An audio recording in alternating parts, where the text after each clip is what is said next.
So we already discussed measurable sets and then Riemann integration and measurable functions.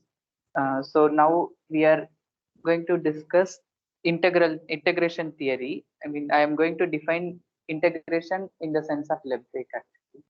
So before that, I will give some description about it, counting and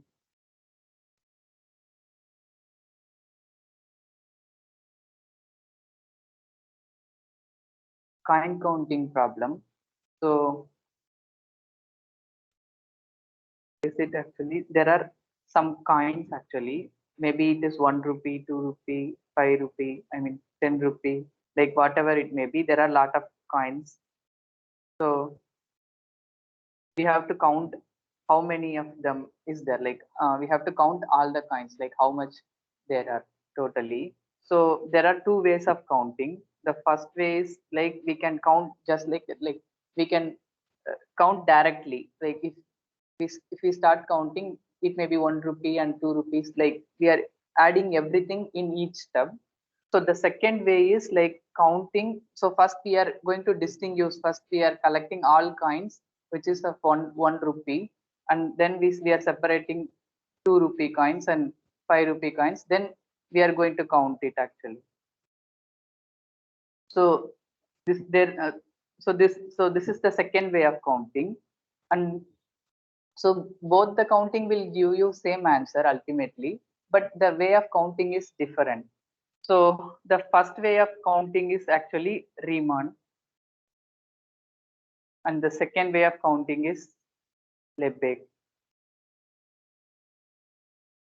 So you will see once I define the Lebesgue integration. So what I'm trying to say actually. So I'll start defining the notion of Lebesgue integral.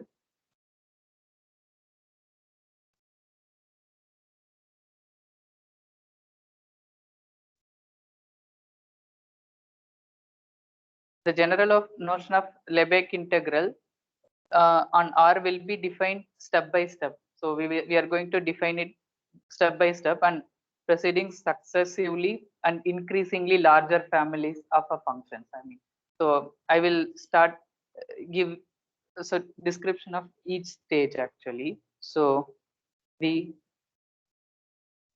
proceed in following four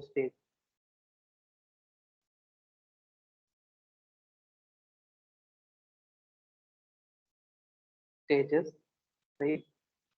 Integration, progressive integration. So first stage we are going to define integration of simple functions. So I will define what is simple function. It is the generalization of step functions actually, which we already know. So second stage is, so using the integration of simple function, we will define integration of bounded functions.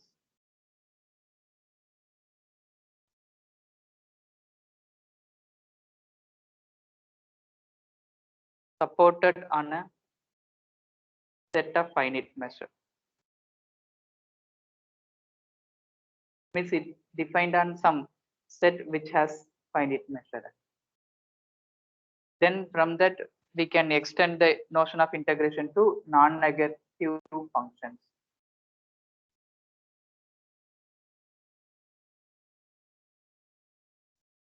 So then we define general case actually in set of all integral functions. So from there we can extend all integrable functions. So,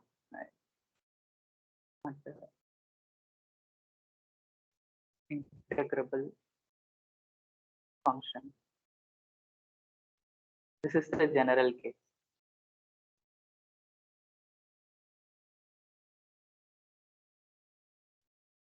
So before going to that, I want to give you a remark actually. So all the functions we are going to consider here are assumed to be measurable actually. All the functions. So I already defined the notion of measurable function in the last class. So I am not going to recall that, but we are, so we'll be consider only measurable function for integration. Here are assumed to be measured.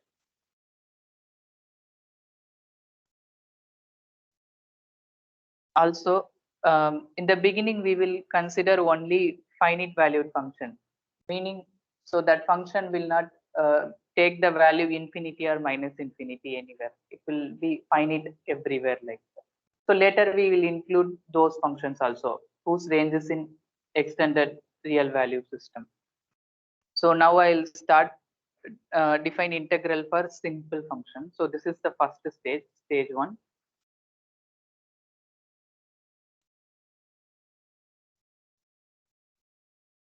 Simple integration for.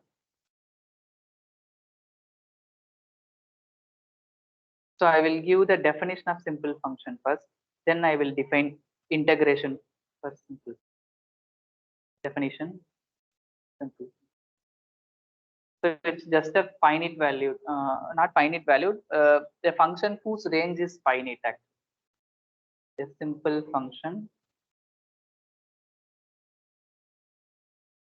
is the finite sum, or you can say function whose range is finite. So f equal to summation k equal to 1 to in ak.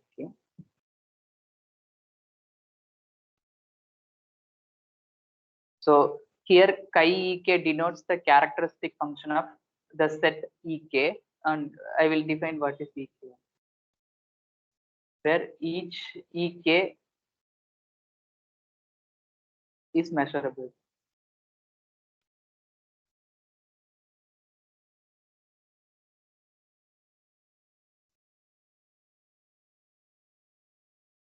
Set of measurable and whose measure is also finite. That is so we have.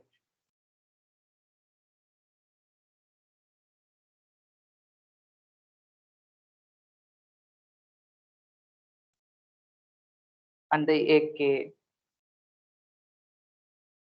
are constants. So we also assume this ek are all disjoint subsets. That the sets ek are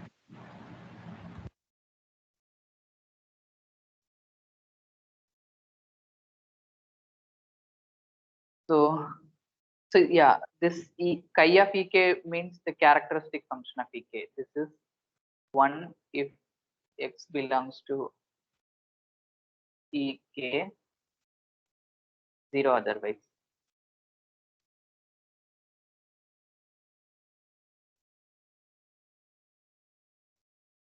So this is called simple function. So if ek is interval, then this function just look like so this is e1. This is e1 actually, and this is e2, and this is e3, etc. Then the function, so a1 is this value, a2 maybe here, a3. So this is like finite kind of thing. So if ek's are interval, this is exactly step function.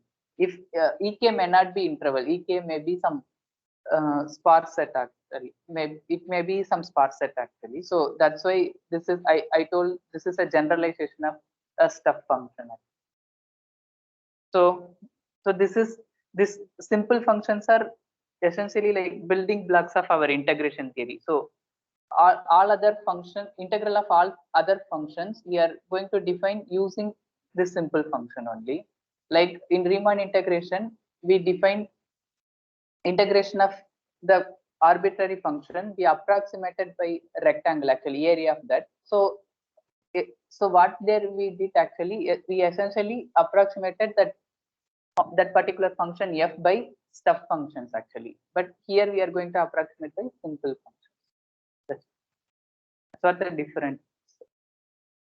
So now I will define integral for simple function. So if phi is a simple function, say the representation of phi, we can write like this: phi of x equal to summation k equal to 1 to n ck chi k of x. Then we define Lebesgue integral of phi by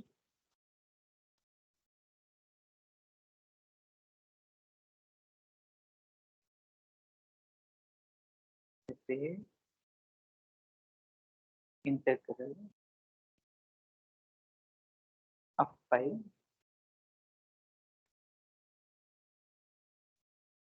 by integral of x dx over r, or it's any subset of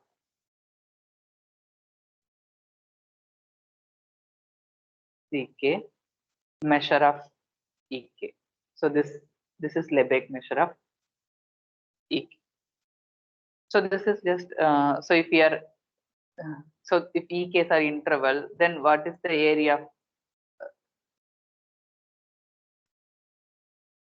that function? That is just area of sum of the area of the rectangle actually. So that's what actually. So what is this area of this rectangle? Measure of E1 times A1 and measure of E2 times A2 and measure of E3 times A3. So here similarly, like here CKs are there. So CK times measure of EK. So this is what the notion, I mean, from geometry we get, this is the area of the simple functions actually.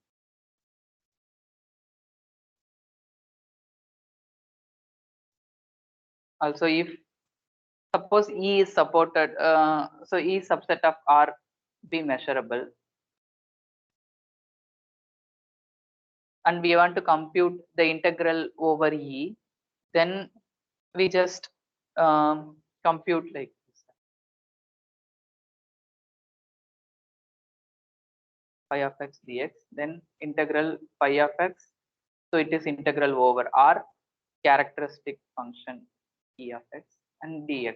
So this product also simple function, since like product of two simple function is simple function actually. So this is actually again a simple function, and we can use this notation. So to like, so we can calculate area of this like above. Okay. So this now we defined integration for any subset of integration over any subset of R actually. Initially we defined over R, and then now we define over any subset E of R. So now we'll give some properties of this integration without proof actually. I'll just mention the properties. Those are very essential. Like you could have seen these properties for Riemann integration also. So the integral of the simple functions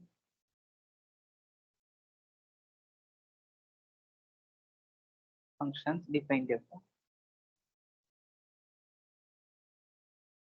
satisfies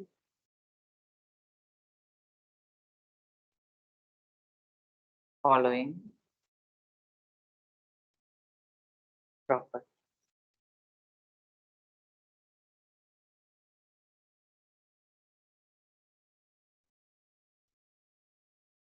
So first property is linearity. So linear, so integral is linear function. So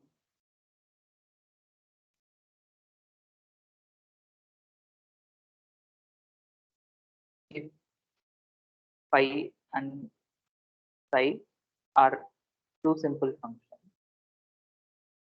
simple, a comma b belongs to R, real number, then integral over R a times phi plus b times psi equal to a times integral phi plus b times integral psi. This is the first property. Second property is additivity. If we take two disjoint sets f and if E and F are disjoint subsets.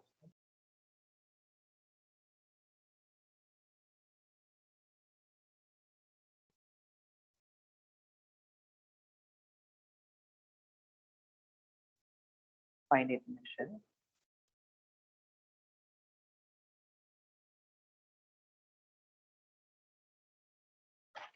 Then integral E union F phi equal to integral E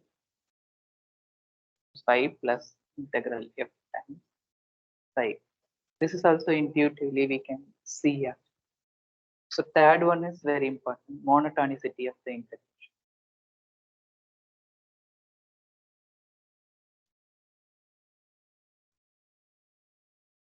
If phi less than or equal to psi are simple function, then integral phi less than or equal to psi. Last one is triangle inequality.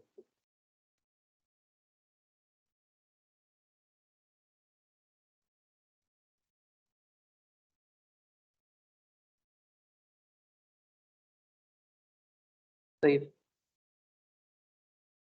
phi is the simple function, then so absolute value of phi, because absolute value of phi is like, so if ak is minus, then it will be like plus everything. So absolute value of phi is also simple function. It can be seen easily, and it's like positive valued function in fact. So then what happened? The absolute value of this integration is always less than or equal to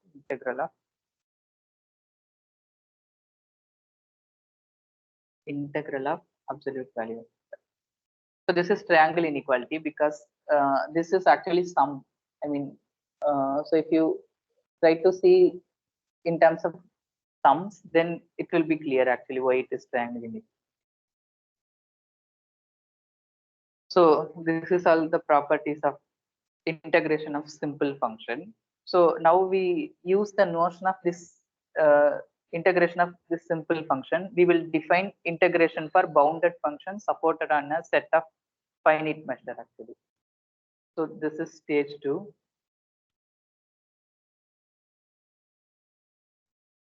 So we are going to define bounded function, bounded functions supported on a set of finite measure.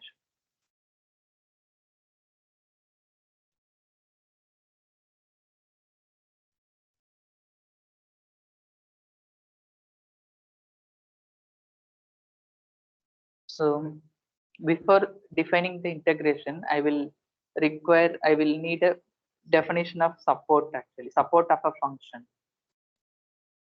I'll define this. Is support of a measurable function. Function f is defined by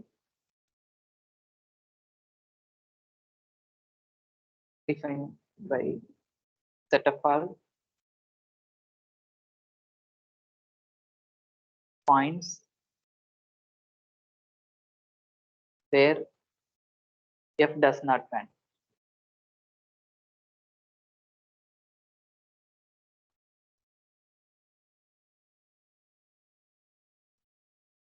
So we will denote support of f by SUF, support of f, and this is just set of all x belongs to R such that f of x not equal to 0. So also we will say if we also say that f is supported on E means that E subset of R if f of x equal to 0 whenever x x belongs to x not belongs to.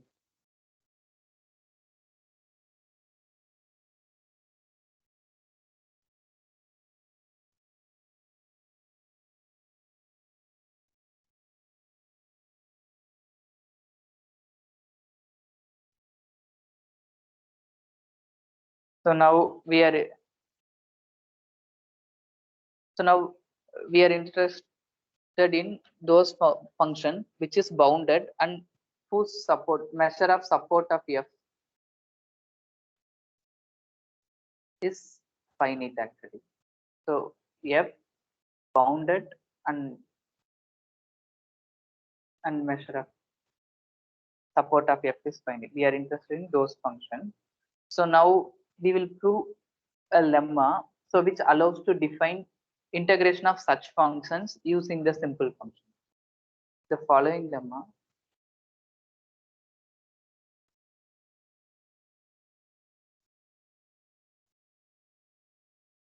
allows us to define the integral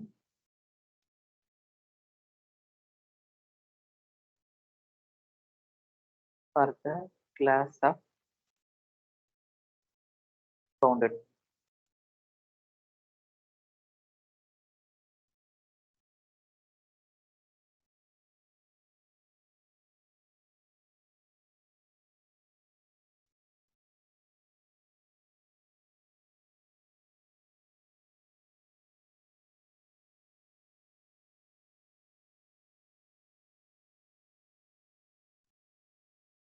So lemma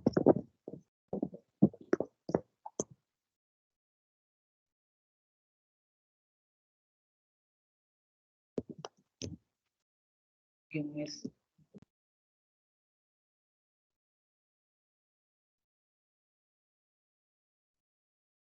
let f be a bounded function supported on finite function. Supported on a set whose measure is finite. One is set of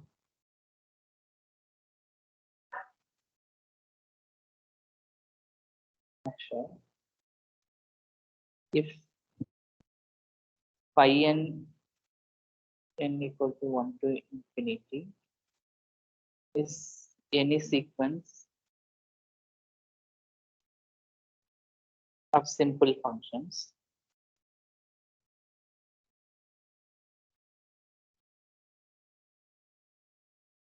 bounded by m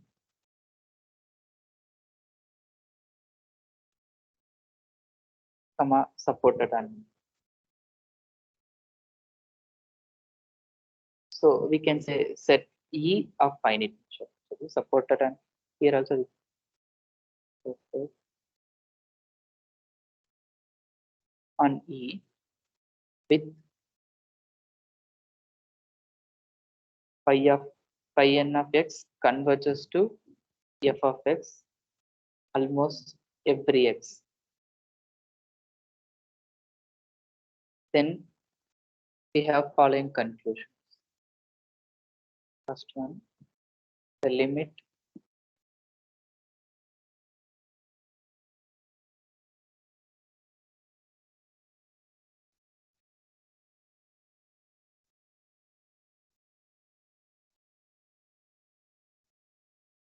exists, and second is if f is 0 almost everywhere, then the integration also 0. So limit of the integration, limit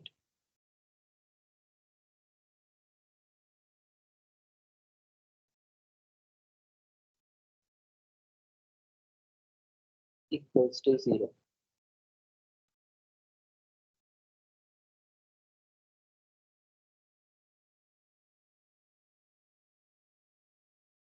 So what this lemma is saying actually, let f is a bounded function supported on a set of finite measure.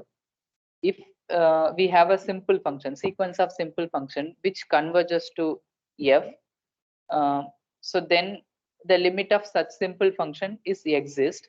And if we assume f is a zero function almost everywhere, then the limit exists and equal to zero. That's what we want to prove. So if such a limit exists, then we can define integral of f to be limit of this integration. Actually, that is the idea. So we require Egorov theorem to prove this lemma actually. But I stated Egorov theorem last time. I will recall the Egorov theorem once again.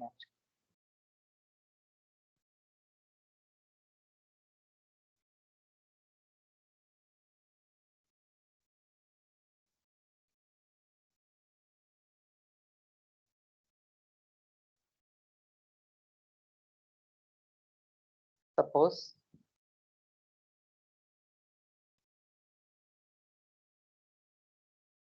Fk is a sequence of measurable.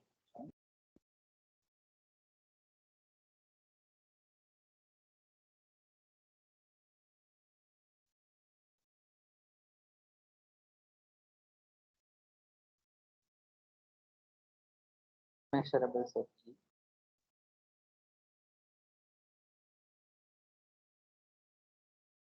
With M of E is finite, and assume that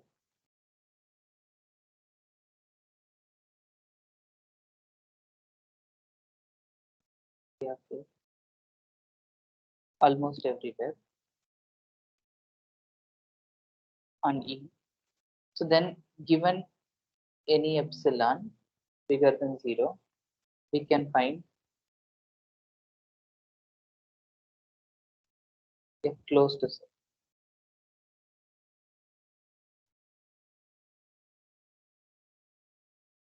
A epsilon subset of E such that measure of E minus A epsilon is less than or equal to epsilon, and this convergence is uniform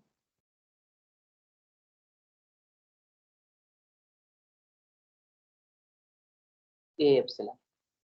So actually, so given any sequence of function which converge, which is defined on, which is so sequence of measurable function which is defined on measure set of finite measure, and suppose if this sequence of function converges to some function almost everywhere on E, then for any epsilon E bigger than 0, I mean any epsilon, any positive epsilon, we can find a closed set A epsilon subset of E such that that convergence Fk to F is uniform on that A epsilon. This is what Egorov theorem is actually. So we require uniform convergence for the proof of our lemma actually. So that's why we use this Egorov theorem for some closed set which is like almost E, and then rest of the part we will use the, I mean, measure of the set is very small. So to prove this lemma.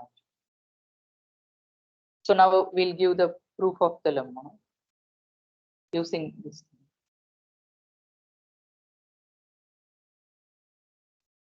lemma.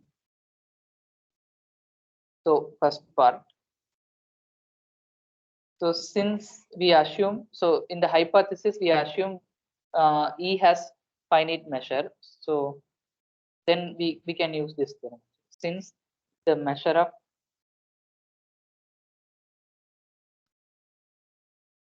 E is finite for any given epsilon bigger than 0 by Egorov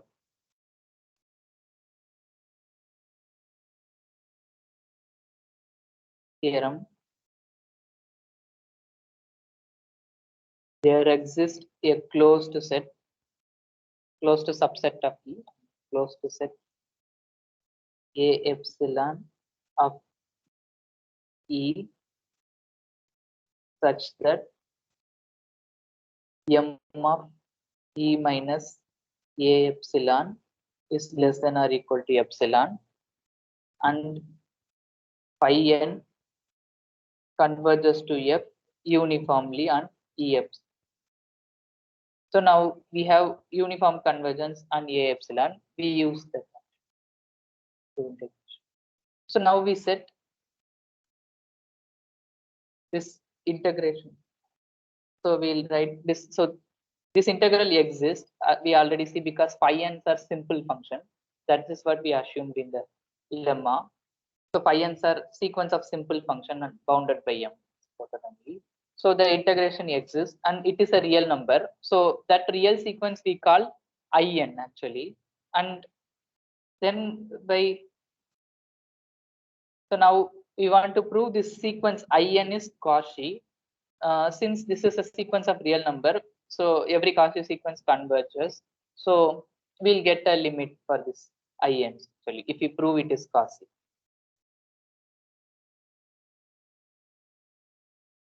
So what is it actually? Phi n of x minus phi m of x times dx actually if we expand.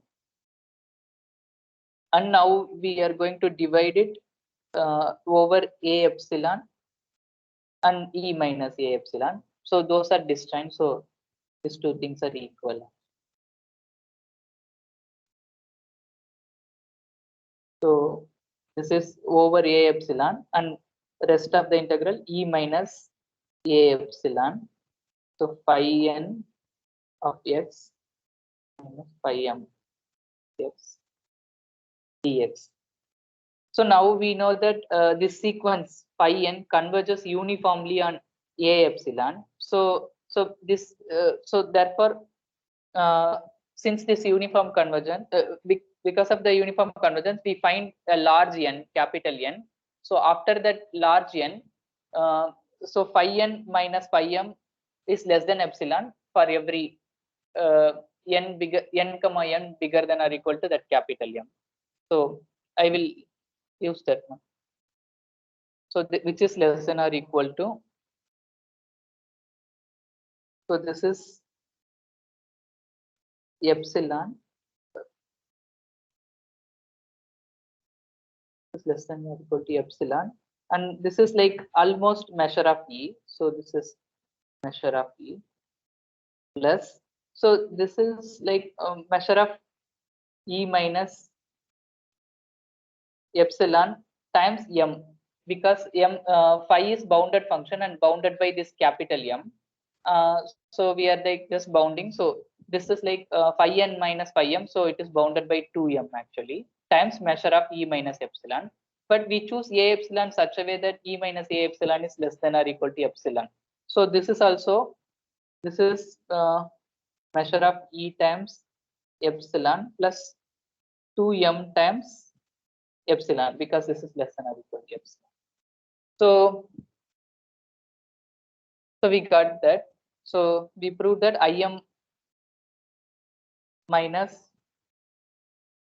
Im is less than or equal to measure of E times E plus 2 times M plus times epsilon. So we require N and M to be large. Say N, there exists capital N and this N and M are bigger than or equal to that capital N. We can write. So since epsilon is arbitrary and we assume that this measure of E is finite, this M is also finite. So then this is actually less than epsilon. So which proves that this actually this sequence In is Cauchy. So since this is a sequence of real number and which is Cauchy, so it converges actually. So therefore the limit of In exists actually. N tends to infinity, In, which is equal to limit n tends to infinity. Actually In is this integral phi n. So this is exists. So this is what the first part is saying actually. First part of the lemma is saying this limit is existent. And so now second part, so proof is very similar. If we assume f equal to 0 almost everywhere, then again if we use uniform convergence, we can say that like, so this is follows from the observation and the proof of first part, that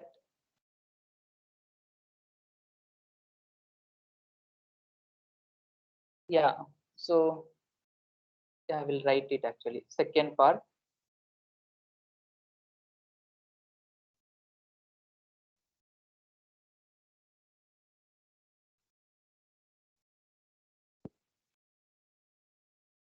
so I will just mention, I will not give the details of the proof for this part.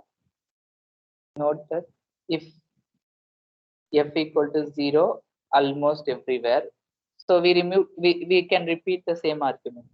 We may repeat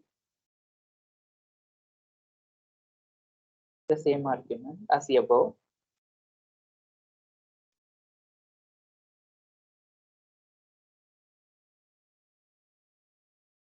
Above to find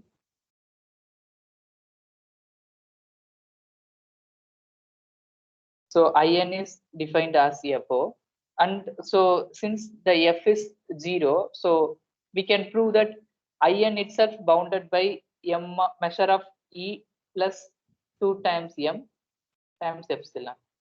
So in is convergence sequence to 0. So like which implies that the limit in is exist and equal to 0 because the epsilon is arbitrary as we seen here. Limit n tend to infinity integral phi n equal to 0. So only thing is like we are using f equal to 0 here. So to get this step. Yeah. So now using the above lemma, like we can define the integration of bounded function that are supported on a set of finite measure. So how we are going to define integration for such function is like this. For such functions, f means like f is bounded function supported on set of finite. We define its Lebesgue integral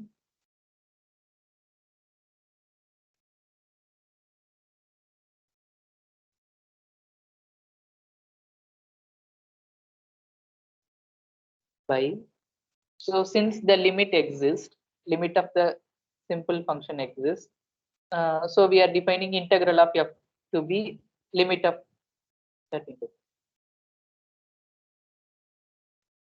So where that simple functions defined as such in lemma actually, like where phi of n is phi n is any sequence of simple functions. That is when f is bounded by m, then we are assuming phi n is also bounded by this capital M, and each support phi n supported on support of phi n subset of support of m. And also this condition is that this is very phi n converges f of x almost everywhere as n tend to infinity.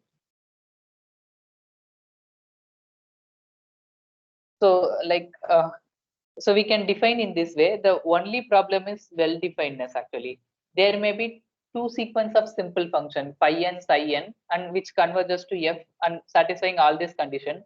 Does limit n tend to infinity phi n x dx equal to limit n tend to infinity psi n x dx? That holds or not, we have to check. So to make this, so we have defined in some way, but we have to show this definition is well defined actually. To show well defined, we actually like going to do, so we are taking another sequence of simple functions, and we are going to say both the sequence converges to same limit. Suppose so, thus this definition is well defined.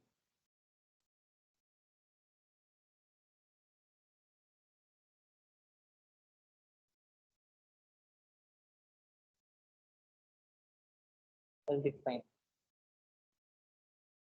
So suppose psi n is another sequence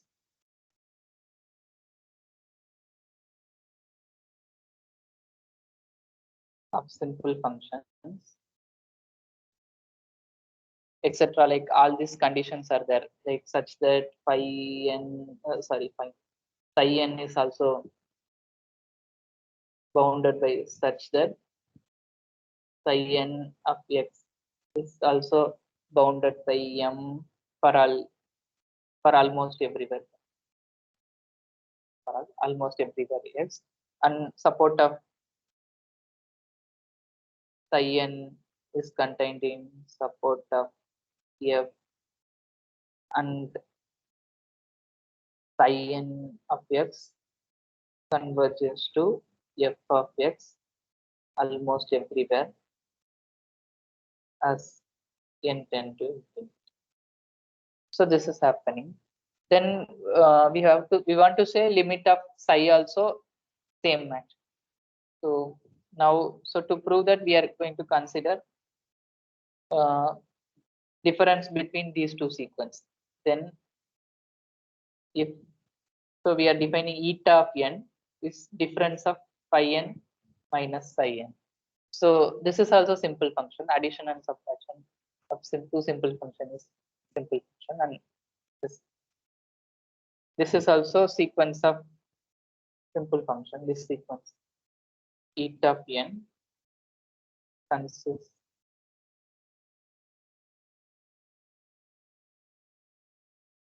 of simple functions bounded by 2m, because this is bounded by m, so subfunction is bounded by 2m, and support of eta of n also contained in support of phi x and phi n and psi n both. And so okay, support of phi n, so I will write support of f because both of phi n and psi n contain f. So yeah, support is a finite measure, that's what I want to say. And we know that since f and psi n and phi n both are converging to f, actually limit, we know that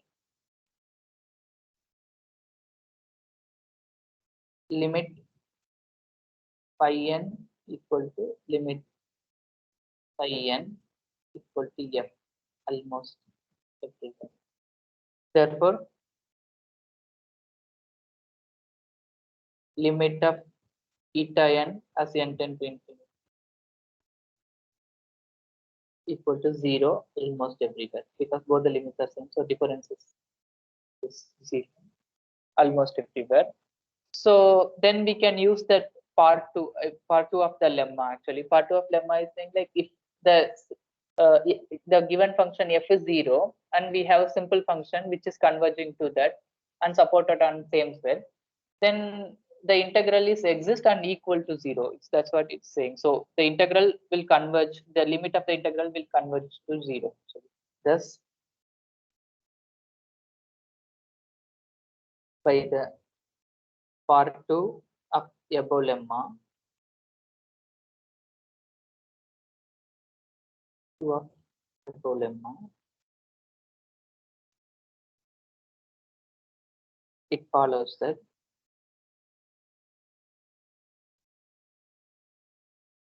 integral eta n converges to 0 as n tend to infinity, which implies limit n tend to infinity eta n of x dx equal to limit n tend to integral phi n minus phi n of x dx equal to 0, which is same as to say limit or equal integral phi n of x dx equal to limit n tend to infinity integral psi n of x. So therefore our definition is well defined. So now we define integration for a general class of function using simple function. So if we recall that Riemann integration also we define for bounded function defined on an interval actually, so which is a finite measure. So now we can give some comment about Riemann integration and the integral now we defined actually. So before that we prove some convergence theorem, which is called bounded convergence theorem. So also I want to mention following remark. The extension of the definition of integration is also satisfies all the basic properties we mentioned for the integral of simple function. So since it is a limit of simple function, so limit satisfies some nice properties, so we can prove those properties for this class of integration also. So I want to say that remark, but I will not write actually. Now we will see the bounded convergence theorem, which is very important theorem actually. So this rectifies some insufficiency of Riemann integration. Bounded converges theorem. So statement of the theorem: suppose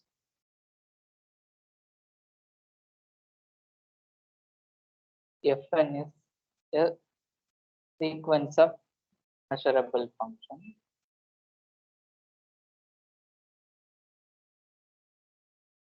functions that all are bounded, say by M, bounded by capital M, and are supported by support of F n contained in E, which is subset of that. And measure of, we also assume that measure of E is infinity. Sorry, not less than infinity, which means it is finite actually, finite measure. So now suppose F1 of x converges to F of x almost every x as n tend to infinity, then F is measurable.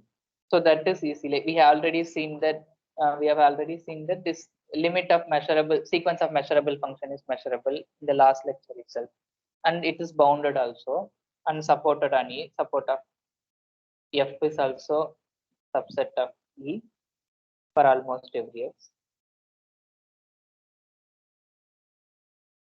and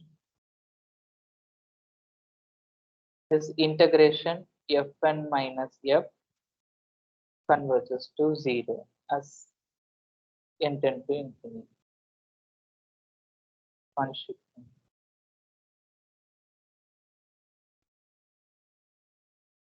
So if this happens, then it is same as integral of F limit n tend to infinity. Integral of Fn converges to integral of F. So this is also true. So in Riemann integration, we saw that this happens only for if the convergence is uniform actually. That if this convergence is uniform, then only we have this integral limit of the integral and integral of the limit both are same actually. So but in like here what we are going to prove, it is not necessarily to assume such condition, uniform convergence, because those uniform convergence is very restrictive. I mean, very heavy condition to assume to get. I mean, so this is something simple. Then, so we can get without assumption of uniform. That's what the point is actually. If we go, I mean, if we use the measure theory technique instead of Riemann integration.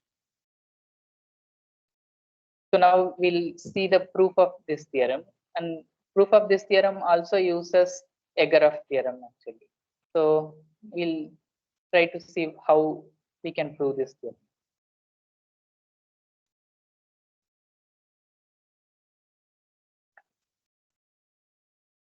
So now it's like, so all three things follows easily actually. F is measurable, bounded, support of F contained in E. Those are like, it is easy to see. I'm not going to give details of that from the assumption, because all functions are supported on E, and those limit also, so on it all the functions are bounded, so limit also bounded and supported on E.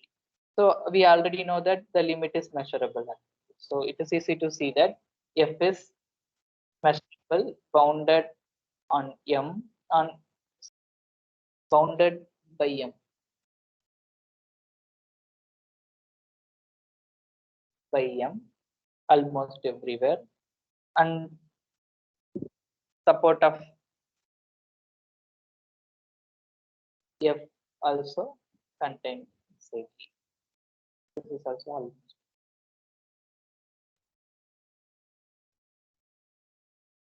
So now it is enough to show that this converges actually.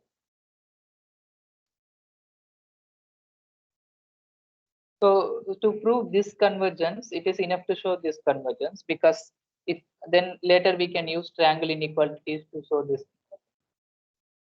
Enough to show integral Fn minus F converges to 0 as n tend to infinity. Then by triangle inequality,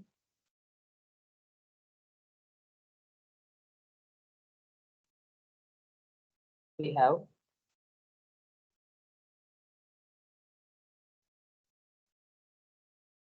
integral F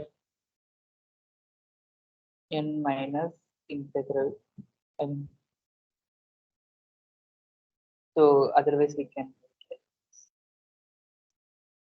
integral Fn minus F is less than or equal to integral Fn minus F. This is triangle inequality we already seen. So we know that this is converges to 0. So that this is also converges to 0. So limit n tend to infinity, integral Fn converges to integral. So this follows from triangle inequality. So now we want to prove this. So now we are going to use Egorov theorem. If you remember, if we give, so we have some sequence of measurable functions and supported on some set of finite measure. So then we, if we given epsilon, we can find a closed set by Egorov theorem. We may find a closed, we may find a measurable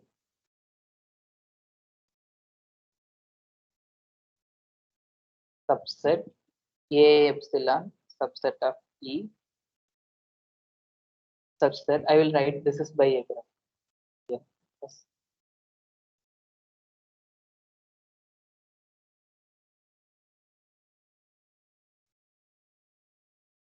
Such that measure of E minus A epsilon is less than or equal to epsilon, and Fn converges to F uniformly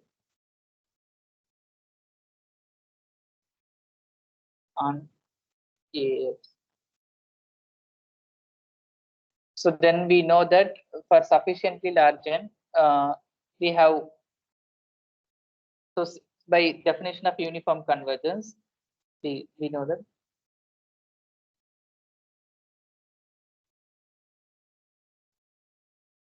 for sufficiently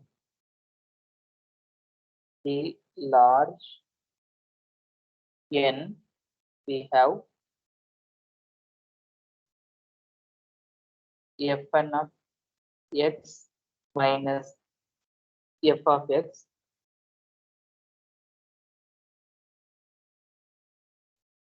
is less than epsilon for all x belongs to a epsilon.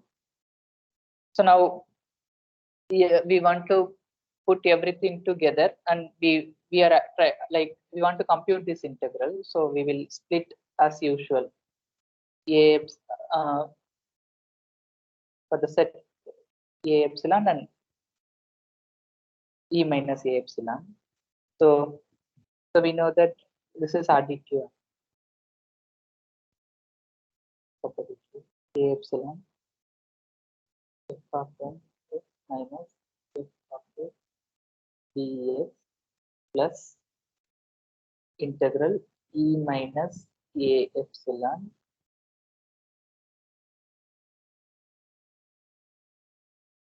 fn of x minus f of x dx.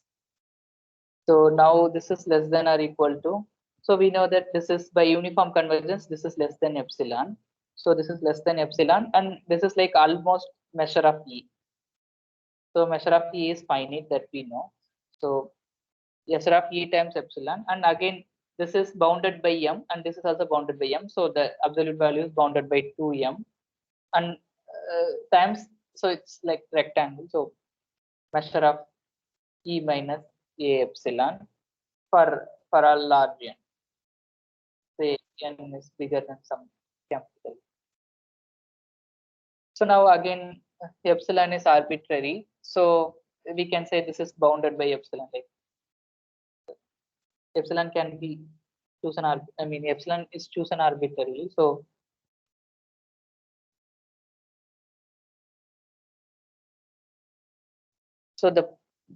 this is, we can say this is almost less than epsilon, and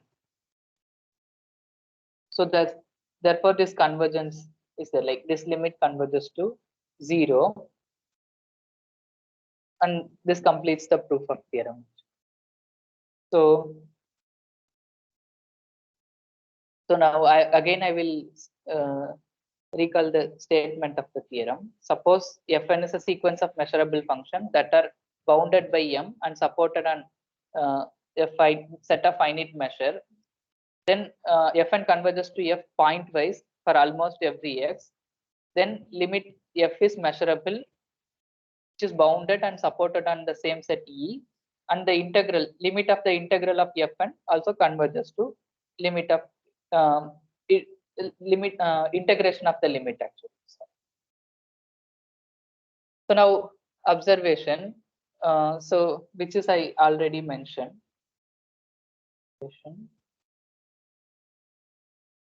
Note that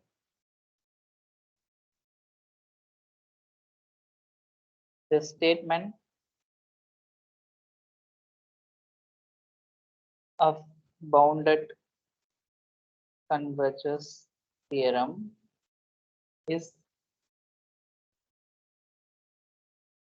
about the interchange of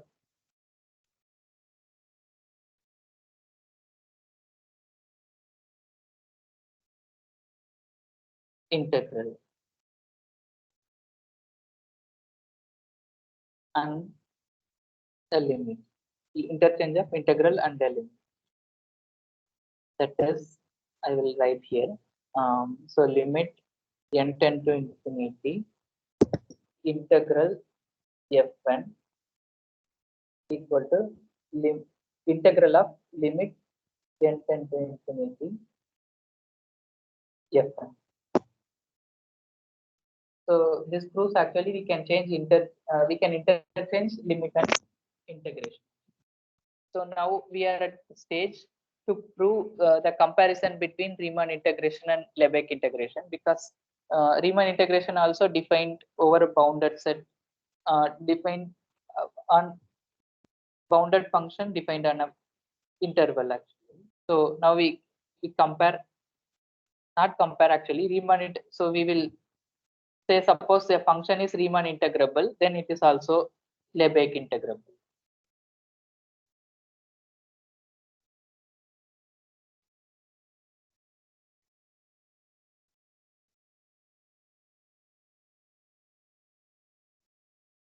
Integration.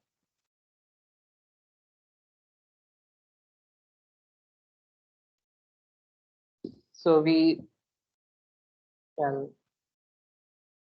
now show that Riemann integrable functions are also integrable.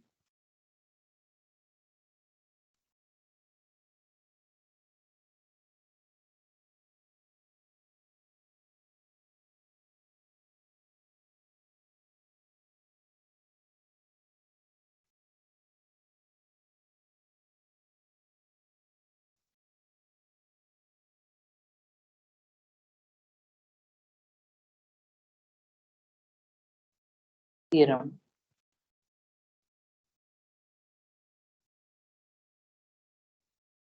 Suppose F is Riemann integrable,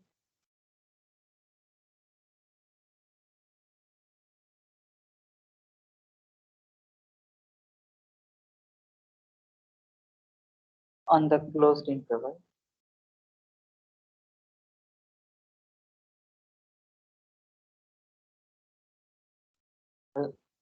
AB, then F is measurable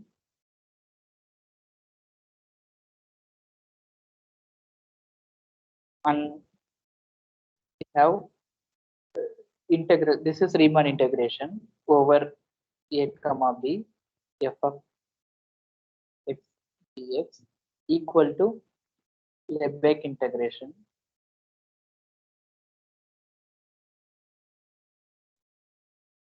So this is actually Riemann integration, and this is Riemann,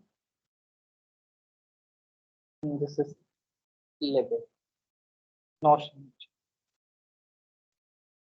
So I'm not going to give proof of this theorem actually. This is very, I mean, proof is not so difficult, but so the idea is actually, so so upper sum and lower sum behaves like a simple function. So that is the main idea actually. And so what happens? So upper sum, so if Riemann integration is exists, then upper sum and lower sum both converges to same point and the limit is equal. So we take those simple, so this upper sum or either upper sum or lower sum to be that simple function, and limit of that simple function is f actually. So so the way we defined actually the limit of the integration, so integral of f is actually limit of the simple function of integration of the simple function. So I mean, so both the approaches are different, but if you go and see intuitively, like I mean, so the proof of Riemann integral will give you a way to prove the Lebesgue integration is exist actually. So that is the key idea actually. Like so using the simple, I mean, the step functions which is defined in Riemann integral as a simple function which we require here. So I'm not going to give the details of the proof. So I will define other two stages of the integral. For instead, I will define that actually because I have less time. So I will define integral of non-negative functions and general function. Then we will discuss monotone convergence theorem and Pato's lemma and Lebesgue dominated convergence theorem. I mean, I will just state those theorems actually immediately. So stage 3.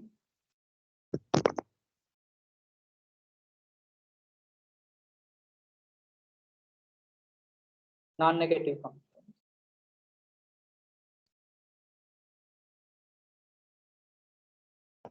So we proceed with the integrals of functions that are measurable and non-negative now, but not necessarily bounded. So we are dealing with the bounded functions. Now we are saying that it is not necessarily bounded. and it will be important to allow these functions to be the extended value function. I mean, this function may take infinity also. I mean, range of that function may contain infinity also. So we are allowing such functions from now onwards actually. So in this case, like how we are going to define integral is following. Like we know that integration of the bounded functions actually. So now in the case of such a function, in the case of non-negative function,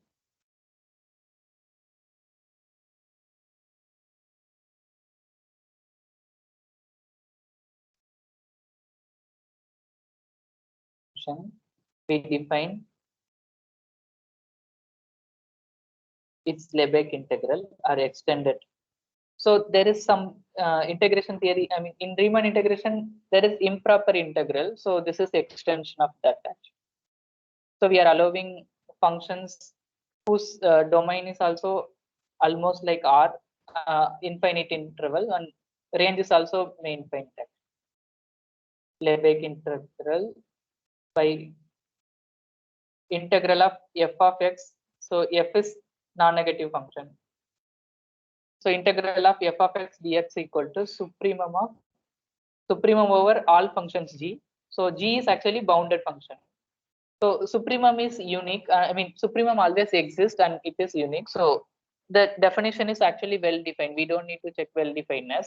And here we are taking supremum over all bounded functions. Supremum is taken over all measurable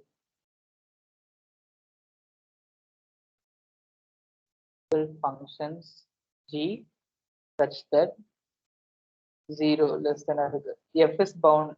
So g is bounded by f and less than or equal to f, and also g is bounded supported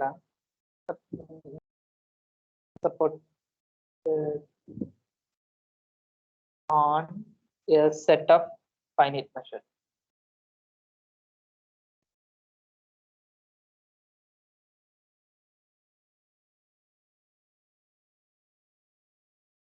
With the above definition of integral, there are two possible cases. So this supremum, like this is supremum of all real numbers, no? Like, so this is like if you integrate a real valued function, it will give a real number. So we don't know, maybe this is finite or infinite. So when we say f is integrable, is like if this supremum exists and finite. So then we say this is that function f, the non-negative function f is actually integrable. So definition of integrability, the sense of Lebesgue.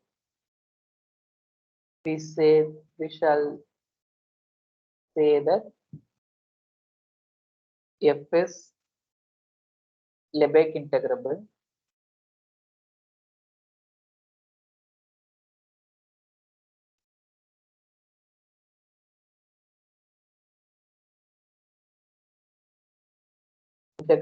or even simply we can say integrable, not integrable, or integrable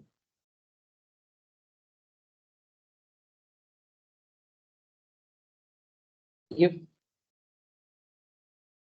integral f of x dx equal to supremum, which is defined by supremum of g of x dx, where g is bounded, all these things. So this is finite. If this supremum is finite, then we say the function, the function f is integrable. So now we will see some theorem, I mean some examples to before discussing this convergence theorem, Montan convergence theorem, Farther's lemma. So now we turn our attention to some important convergence theorem, like for the class of non-negative measurable function. Suppose, so the question is, suppose, so we know that boundedness is there, then we proved already convergence theorem. Suppose now boundedness is not there, so we have this pointwise converges almost every x. then the question is it true or possible that integral fn dx converges to integral f dx? This is the question, but unfortunately this is not true.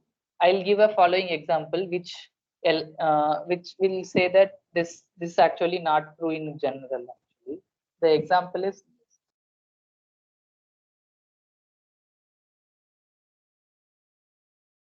so fn the functions from R to R, say, and fn of x is defined as n if 0 less than x less than 1 over n, 0 otherwise.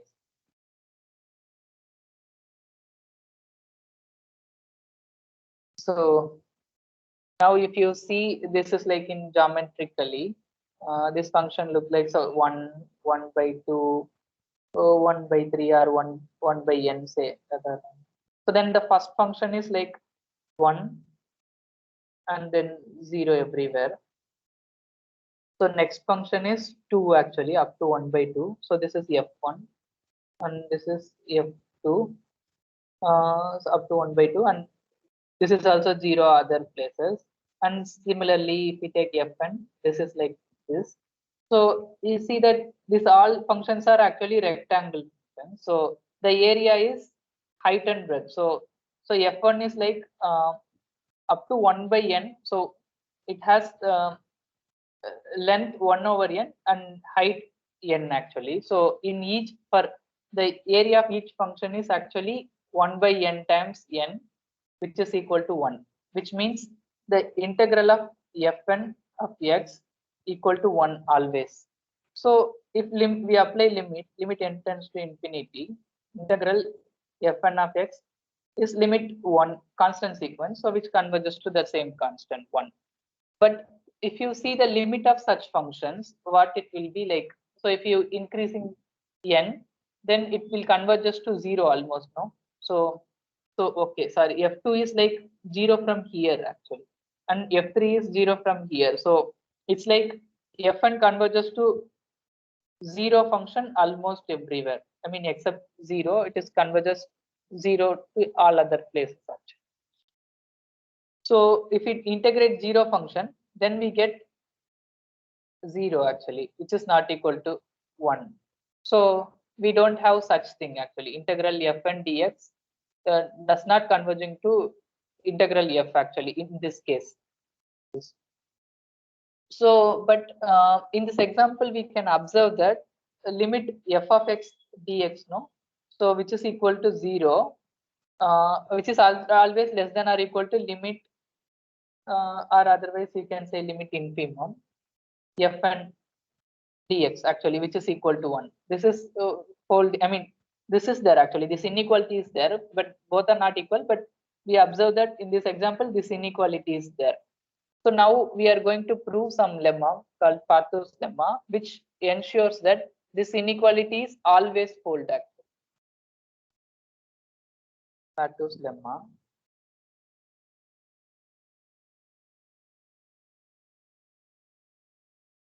Suppose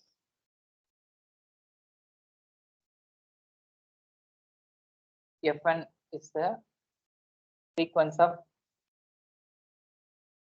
measurable function.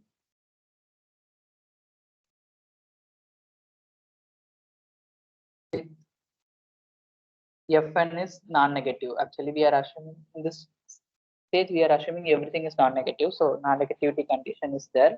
If limit n tend to infinity,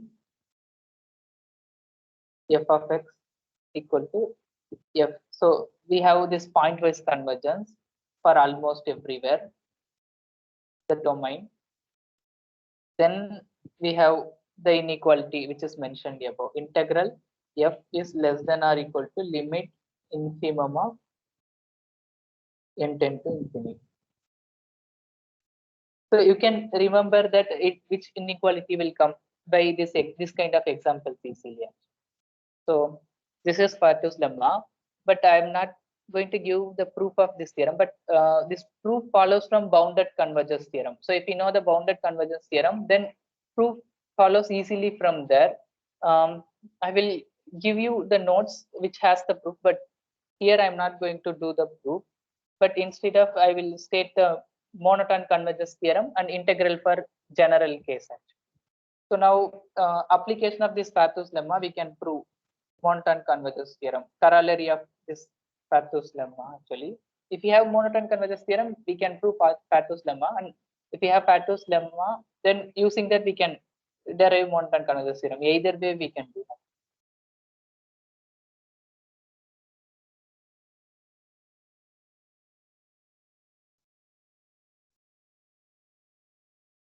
Monotone convergence theorem. So suppose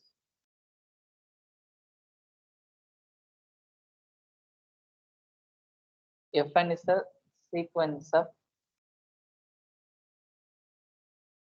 non-negative function.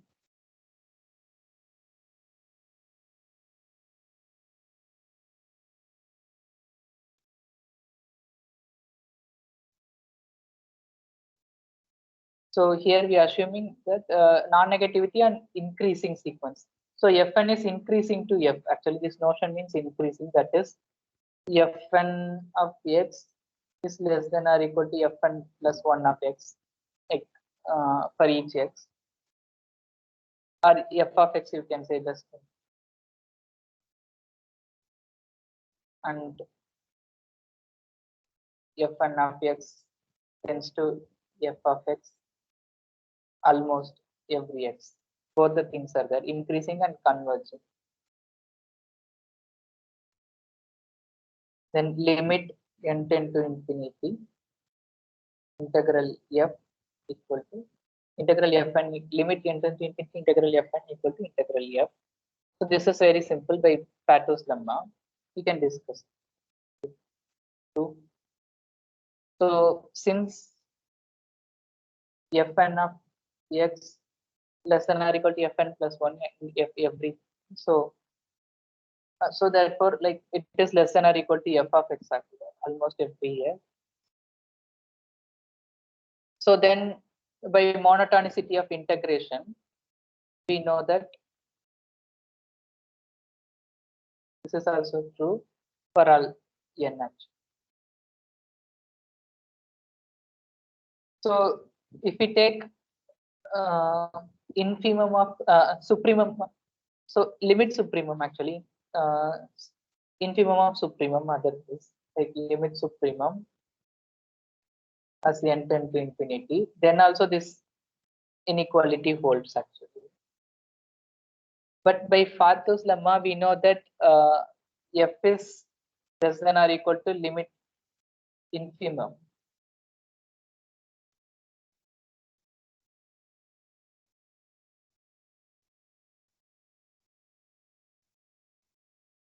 So this is we know by Pareto's lemma, and so but the reverse inequalities always hold. Limit infimum is less than or equal to limit supremum, and this integration is in between both two actually. So this therefore these two necessarily equal actually. Limit infimum and limit supremum both are equal, which is equal to limit, and f is in between, so which is equal to f also. So therefore limit n tend to infinity fn exists and equal to f.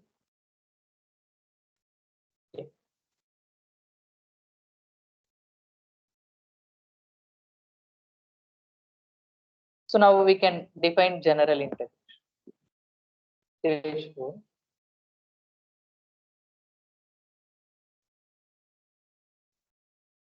General case. So here we can take f to be any real valued function.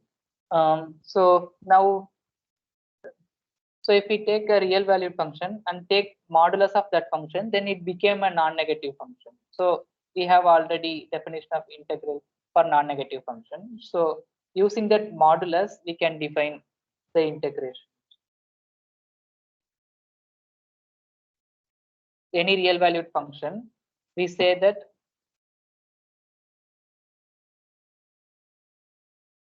f is Lebesgue integrable or integrable if the non-negative measurable function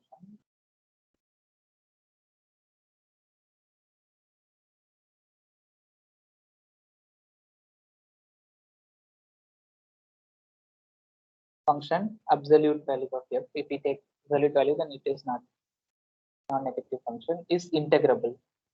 So we know that notion of integration for non-negative function. So if this function is integrable, then we can say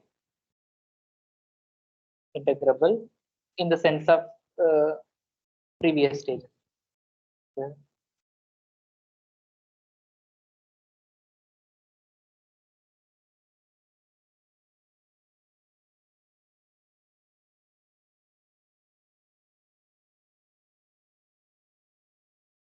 So f is Lebesgue integrable.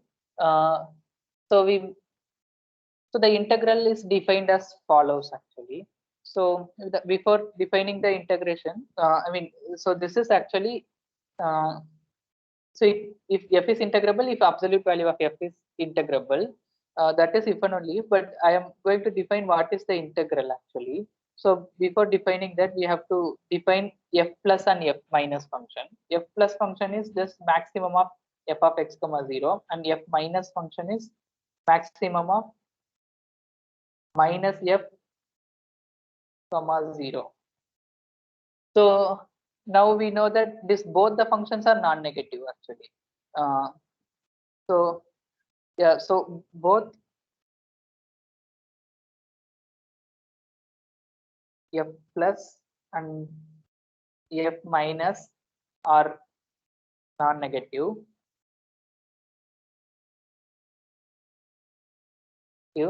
and we can see that like f plus minus f minus is actually f, because the way we define actually. And so both the f plus and f minus functions are bounded by absolute value of f.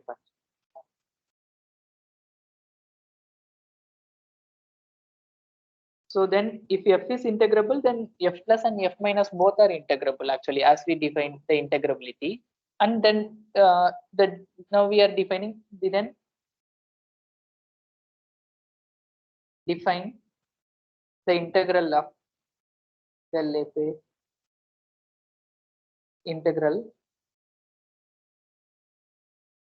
of f by integral of f equal to integral of f plus, which is non-negative function, so we know the value, and minus f minus by additivity defined. So this is the definition of integral. So now we are in the stage of stating the cornerstone of theory of Lebesgue integration, called Lebesgue dominated convergence theorem. It is the general statement about the interplay between limits and integral. Whatever we have seen, we proved under some condition like non-negativity, boundedness, all those things. But this is more general theorem in this. So I'll just state.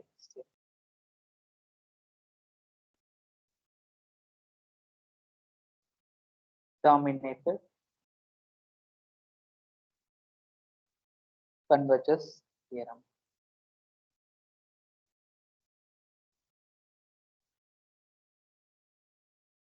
Suppose Fn is a sequence of measurable function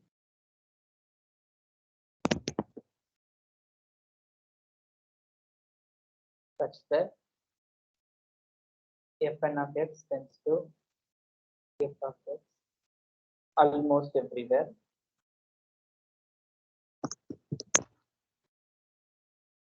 Ascendant to infinity. So now we are assuming some extra condition. If Fn of x is less than or equal to g of x, where g is some measurable function, where not only measurable, g is also integrable.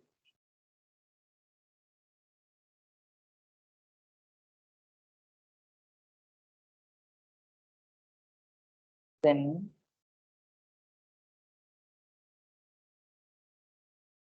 integral fn minus f tends to 0 as into infinity, and which is equivalent to say integral f converges to integral f as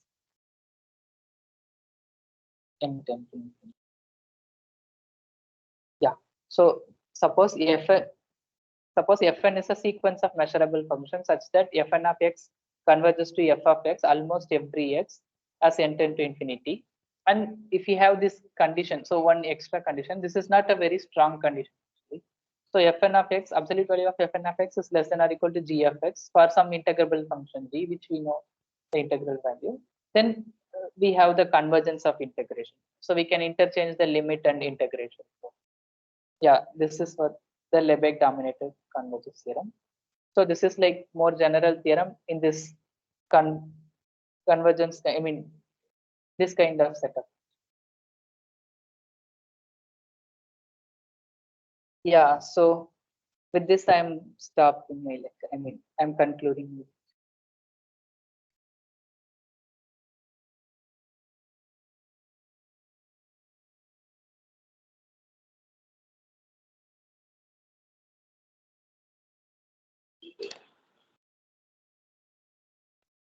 Participants, if you have any questions, you can ask.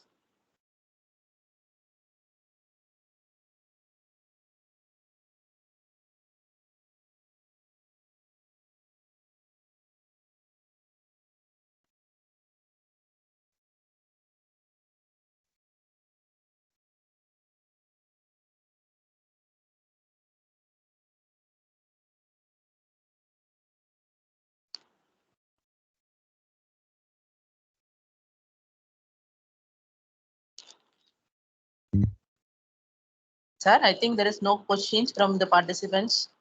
Okay. Thank you. Let me invite Meena Kumari madam to propose the thanks for the speaker. Meena ma'am. Good evening to all. I am very much happy to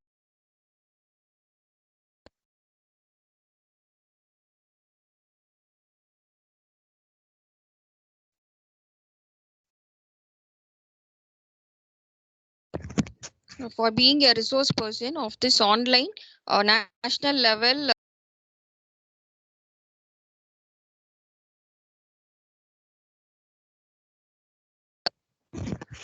problem solving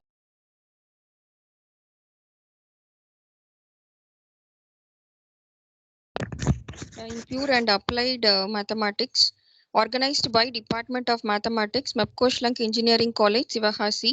I thank him for his excellent lecture.